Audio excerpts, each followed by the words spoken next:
Всем добрый день. Я Руслан Сайфудинов, солист вокальной группы «Премьер» и солист Государственного концертного зала «Башкортостан». И сегодня я бы хотел провести небольшой, не то чтобы мастер-класс, но такие дать небольшие советы по такой теме, как выбор произведения. Буду я говорить именно о вокальной музыке, потому что вокалист. И опыт большой по выбору произведений, потому что очень много участвовал в вокальных конкурсах, а в конкурсах выбор произведений играет очень большую роль. Как бы ты хорошо не пел, но если произведение выбрано неправильно, не по критериям конкурса или не по критериям, или не по возможности голоса или актерского мастерства, чего угодно, то даже с хорошими данными можно ничего не занять. Вот. Ну и во-вторых, мы с вокальной группой «Премьер», и я сольно, мы давали очень много сольных концертов и в Башкирии, и по России, поэтому небольшой опыт по этому поводу есть. И что бы хотелось, так сказать, рассказать. Ну и при том, что я очень часто сижу в жюри в вокальных конкурсах, и иногда просто замечательный певец, все, и голос есть, и харизма есть, но выбор произведения рушит все просто. Вот, поэтому, ну, начнем. Первое, на что бы я хотел как бы акцентировать, это возраст. Очень часто бывает так, да, что совсем еще неопытные, например, вокалисты с хорошими данными, но выбирают произведения просто не по возрасту. Темы в песнях выбраны очень такие сложные, что голосом-то ты это, может, все это покажешь, но твой внутренний опыт, то, что ты пережил в жизни, оно не вместе с голосом не может показаться. Вот, поэтому выбирайте произведения всегда по возрасту. Это очень-очень важно. Второе, это исполнителю должно быть очень комфортно при исполнении этого произведения. То есть, как это можно проверить? Например, да, вы выучили, да, вот вы уже спели произведение, но если вы спели 1-2 раза, то есть просто порепетировали дома, и вы уже устали, сильно устали, да, то есть начинается сип, пропадают верхние или нижние ноты, то, значит, эта песня точно так же тяжело прозвучит и на конкурсе. Вот, жюри это сразу же увидит, и это будет как бы заниженной оценкой при общих баллах. Вот, поэтому выбирайте произведение, которое... Я понимаю, что хочется выбрать произведение очень красивое, с хорошим диапазоном, и чтобы прям блеснуть, вот, но это если вы, например, какой-нибудь концерт, общий концерт, да, даже не сольный, а именно какой-то общий такая солянка, да, как у нас говорят, то можно, конечно, выстрелить, и все будет, ну, как бы хорошо. В этом случае это нормально. Вот. Но если это конкурс, вы выбираете произведение, которое должно лететь очень легко, свободно, и вы не напрягаете ни гортань, ни все тело не напрягается. Вот. Это должно быть очень легко и свободно, естественно. Вот. Третий критерий – эта песня должна вам нравиться. Заметьте, это был не первый критерий, то есть это не самое важное, потому что иногда даже бывает так, что поначалу, ну, например, наставник или какой-то учитель говорит, выбери вот эту песню, а ты говоришь, нет, она мне не нравится, это не мое, я вот лучше выберу вот это вот посовременнее или что-то там покрасивее или, ну, как бы, или еще что-то, но начинаешь ее петь вместе с преподавателем, и ты понимаешь, почему преподаватель выбрал эту песню.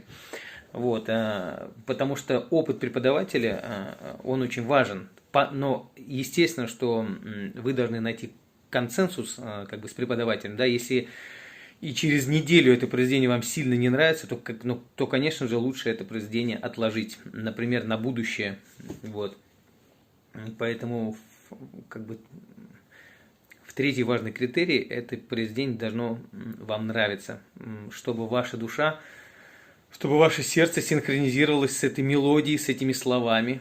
Вот. Вот так вот. Потом четвертый критерий – это ни в коем случае не… То есть, вот вы выбрали произведение, оно вам нравится, и вы так эмоционально это чувствуете, что начинаете переигрывать.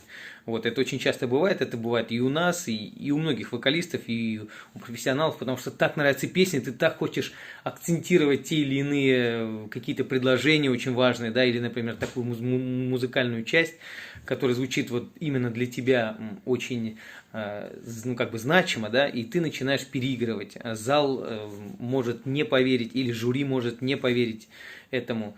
Вот, поэтому пытайтесь… То есть, если это акцент, то 1-2 акцента в песне – это максимум. Там, где вы можете как бы уйти от темпа, да, чтобы выделить это слово. Вот. Или можете сделать это шепотом, например, да, то есть как бы там отключить, не знаю, там резонаторы, да, как бы и акцентировать именно вот эти ноты, например. Вот. Но ни в коем случае не больше, не нужно перенасыщать. Это будет лишним, это некрасиво. Поэтому лучше меньше, чем больше в этом смысле. Вот. Пятый критерий – это если вы выбираете песню на иностранном языке. Вот, например, я никогда не пою на английском языке. Это не потому, что я не люблю этот язык. Нет, ни в коем случае. Просто дело в том, что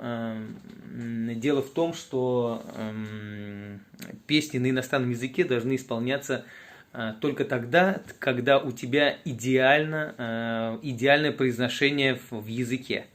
Вот. И идеальное произношение, потому что язык, в языке тоже есть своя мелодика. Вот. И вот, например, я почему не пою на английском, потому что я считаю, что мое произношение и произношение этого языка и строение моей глотки, неба, да, то есть оно не соответствует. Язык получается, как будто я английскую песню пою на каком-то, не знаю, на итальянском языке, понимаете? То есть, или полурусский какой-то непонятный. То есть, я это смогу сделать, но это будет некачественно. То есть, понимаете, всегда запишите себя, например, да, и как бы и послушайте, вам нравится это произношение как бы вот именно в этом исполнении или нет.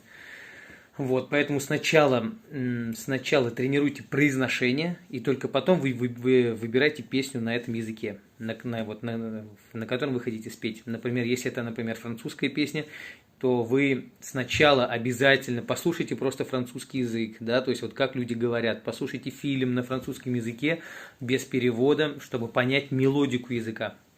И только потом учите песню на этом языке и пытайтесь ее спеть. Вот. Произношение очень сильно важно.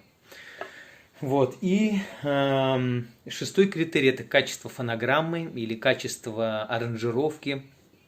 Если вы поете это произведение, например, под какой-то живой аккомпанемент, там, не знаю, там рояль, или это гитара, или это оркестр, то смотрите за аранжировкой.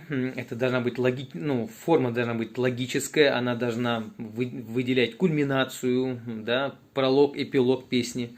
Вот. И если вы поете под фонограмму, то фонограмма должна быть обязательно качественной. Это очень важно, как и для конкурсантов, которые хотят, например, берут выбор песни на конкурс, то жюри это тоже всегда оценивает. Вот. А зрительный зал, он тоже это оценивает, потому что чем качественнее фонограмма, тем лучше звучит ваш голос. Это действительно так. Это действительно так, потому что как бы обертона, которые звучат из вашего голоса, они должны быть…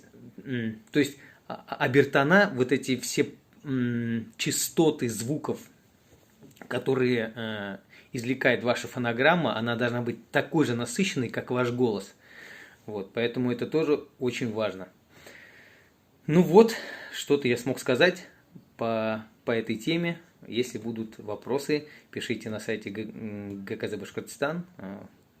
Я всегда рад ответить. Я могу все намного более подробно все это рассказать с примерами, вот, но, к сожалению, есть временной ценз. Всем спасибо, всем до свидания. И всем здоровья!